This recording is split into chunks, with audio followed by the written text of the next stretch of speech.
유치는 어떻게 생기고 영구치는 어떻게 자라는 걸까요? 그 질문에 대해서는 제가 이제 한번 제가 나름대로 이제 질문 주시는 거에 대해서 판단해서 설명을 좀 드리겠습니다.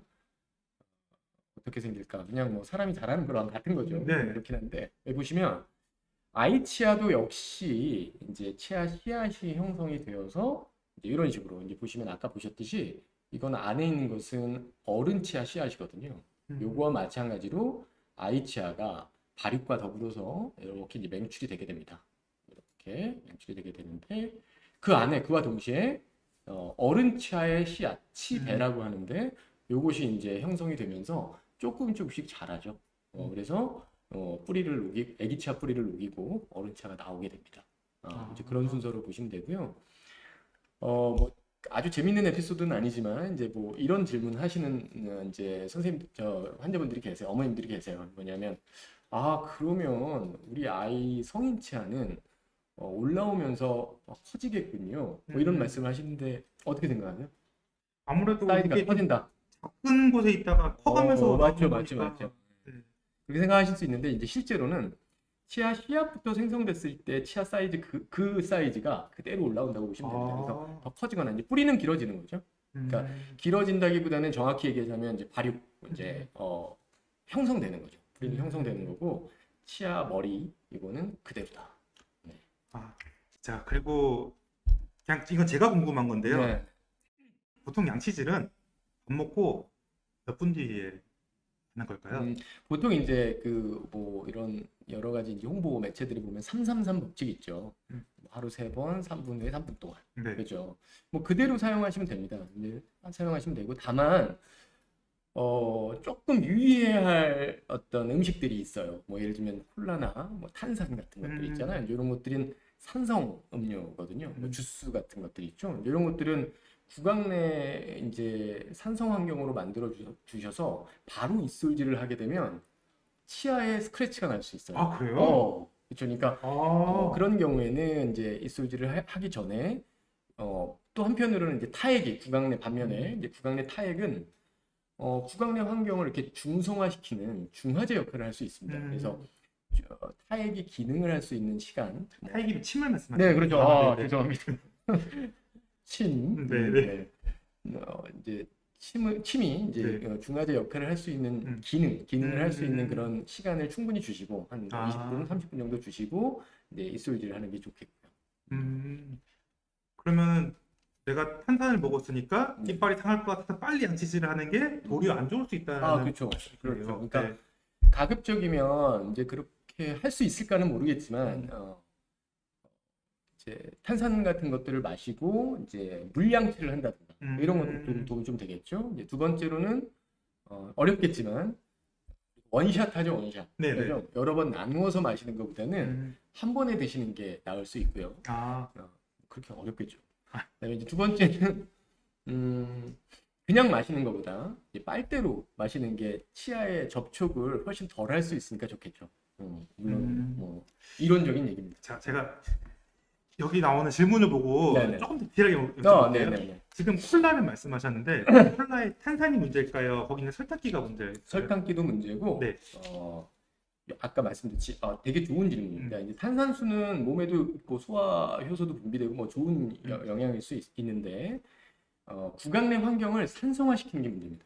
그러니까 약간- 아무것도 안 들어가 있는 뭐 예를 들어서 저희가 그냥 프라임이라고 적혀 있는 탄산수를 먹어도 네. 똑같은 맞죠, 말씀이시죠? 맞죠.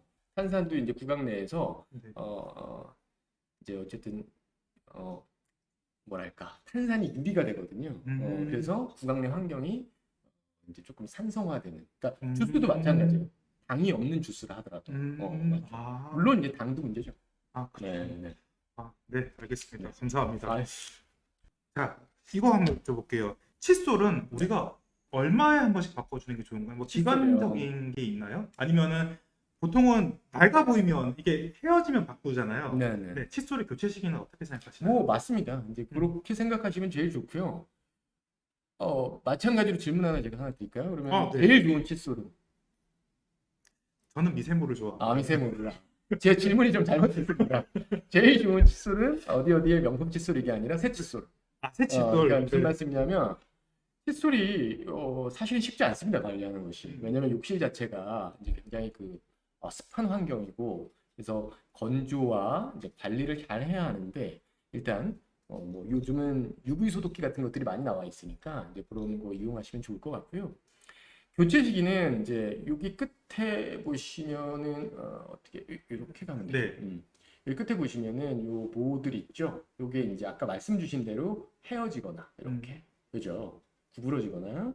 그리고 또 하나는 여기 이제 모 끝단에 헤드하고 맞닿는 부위에 찌꺼기 같은 게 끼는 경우가 있어요. 아, 네. 이제 그러면 관리하기 어렵죠. 오히려 이제 세균 덩어리로 양치를 하게 되는 거니까 이제 그런 경우에는 바꿔주시는 게 좋겠습니다. 자, 또 넘어가 보겠습니다. 네. 티실 사용은 하시나요? 티실은 반드시 사용을 하셔야 됩니다. 이제 네. 네네네. 뭐 성인 같은 경우에는 이제 저희가 치간 칫솔 아시죠? 네. 치간 칫솔을 이제 권하는데 유아들 같은 경우에는 치아의 접촉면이나 이런 것들이 좁기 때문에 치간 칫솔을 사용하기 좀 어렵고요. 다만 이제 여기도 보시지만 아이들은 이제 접촉면이 굉장히 긴밀하고요. 이걸 미세하게 보면 치아에 접촉되어 있는 면과 면이 조금 넓습니다. 그러니까 음식물이 끼기 좋고 끼면 잘 안 나와요. 그래서 이제 보통 한 2살 반, 그러니까 뭐 한 3살, 만 3살 정도 되면 이제 유치열이 완성이 되거든요. 어금니까지. 이제 그럴 때는 앞니 쪽이나 보이시죠?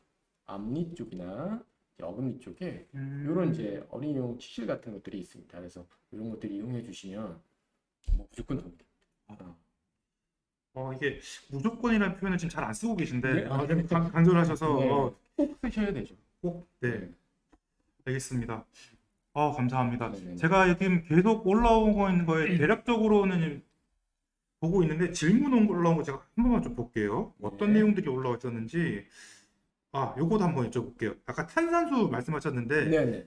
커피 같은 건 어떻게? 커피도 이제 커피 종류가 많잖아요. 네. 아메리카노에서부터 네. 설탕이 들어있지 않은 네. 그런 건 괜찮겠죠. 그런 건 좀 음. 낫겠고 이제 그건 당이 문제겠죠. 네. 페라떼인데 시럽을 많이 넣으신다든가 이런 경우는 이제 당도 궁극적으로는 이제 충치세균의 먹이가 되는 거기 때문에 보통 이제 그래서 당이 들어가면 그런 경우에는 좋죠. 두 가지 관점, 시기라고 하는 관점에서 네. 설명을 좀 드리도록 하겠습니다. 이제 교정은 치아 교정 말씀이죠. 이제 보통 두 가지로 나눌 수 있어요. 첫 번째로는 똑같은 교정이지만 턱 교정이죠. 그러니까 턱이 이렇게 나왔다든가 오히려 반대로 이렇게 들어갔다든가, 그죠? 이제 그런 경우에는 턱이 이렇게 나왔다든가, 보이시죠? 턱이 이렇게 들어갔다든가, 윗턱이 너무 많이 나와 있다든가, 아래턱이 너무 들어갔다든가, 비슷한 얘기지만 네. 반대로 아래턱이 너무 많이 나왔다든가, 윗턱이 너무 들어갔다든가, 이제 이런 경우에는 보통은 이제 7살 때부터는 관찰을 시작하셔야 돼요. 이제 그때부터 우리 아이 언제쯤 들어가야지 이제 부정교합 관련해서 교정과 주치의 선생님들하고 상의를 주셔서 적합한 때가 언제일까, 시기가 언제일까 이거 반드시 판단을 하셔야 되고요. 조금 참고 삼아 이제 그래도 그 기준은 물론 이제 저희가 손가락 엑스레이도 찍고 성장판도 보고 이렇게 하지만 진단을 내지만 이제 어머님도 생각하시기에 윗 앞니 2개 정도가 나오고 그 옆에 있는 임상적으로 말씀드립니다. 윗 앞니 2개 정도가 나오고 그 옆에 있는 치아가 나올랑 말랑 할 때 이때쯤은 이제 들어가야 하는 때인가 보다 이렇게 생각하시는 게 좋고, 물론 이제 이때 상담 받으시면 안 되고 그보다 조금 더 뒤에 뭐 애기 치아인데도 불구하고 거꾸로 물린다 네. 뭐 이런 것들. 자, 이제 두 번째는 이제 우리 형아들 이렇게 붙인 철사길, 철도길 뭐 이런 얘기 하잖아요. 네. 그건 치열 교정, 치아 교정이라고 하는데 이제 이런 경우에는 보통은 이제 어른 치아가, 영구 치아가 어느 정도 다 나은 다음에 아기 치아가 하나 정도 남거나 그거마저 흔들릴 때가 적기라고 보시면 될 것 같고요. 그때부터는 이제 어느 시점을 선택하시든 이제 큰 문제는 없을 것 같습니다. 이제 다만 그 시기가 친구들마다 좀 달라요. 그래서 빠른 친구들은 초등학교 3학년, 4학년 정도에 3학년. 네. 다 그런 시기가 되는 경우도 있고 늦는 경우는 뭐 중2, 3까지 가는 경우도 있거든요. 그래서 또는 치령에 맞춰서 그죠? 그럼 될 것 같습니다. 지금 충치균이 없냐는 질문이 자꾸 나오고 있는데 충치가 옮을 수 있나요? 네네네. 오, 중요한 얘기인데요.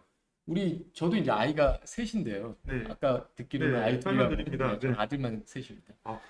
근데 이제 그런데 이제 너무 아이들 너무 예쁘니까 저희가 이제 뽀뽀들 많이 하잖아요.